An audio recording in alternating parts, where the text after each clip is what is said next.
Samarqand shahrida mana bu Teplitsani katyoliga o'xshagan katyol yasab qo'yishgan ekan mana. Ichini ko'ryapsizlarmi? Faqat mana shu turbani o'zi ishlaydi. Atrofidagi listlari prosta korpus hisobida qilingan. Ilgari bunaqa katyollarni o'sha Teplitsaga qo'yishardi, ustidan g'isht terishardi. Bunaqa turba qilib turib.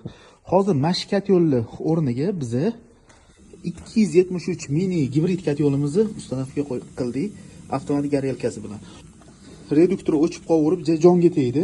Shuning uchun hozir biz buni primoy qilib ulaverdik. Lekin bunaqa primoy ulashni maslahat bermayman. Chunki svet ketgan paytda ko'ryapsizlar, plastmas turbadan sistema qilingan. Nasos ishlamadi, katyol turgan joyda qaynab portlab ketishi mumkin. Hozir biz italyanskiy reduktor Toshkentdan zakaz qilamiz. Xudo xolasa ertaga mana shu joyga qo'yib yuborilsa, inshaalloh zakonni ishlayveradi. Lekin katyol zakonni ishlayapti. Ju qo'lni kuydiradigan darajada hamma uyga bordi. Padachani ko'ryapsizlar? 50 gradus. Ikkiga Mahmudga gruppa bezapas albatta qo'yilgan, 2 atmosferaga chiqarib qo'yilgan. Havo chiqaradigan kranni tepasini ochib qo'yish esdan chiqmasin.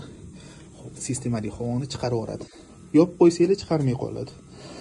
Agar sizlarga ham mana shunaqa ustanovka xizmatlari kerak bo'ladigan bo'lsa, bemalol To'plidomga murojaat qilishingiz mumkin.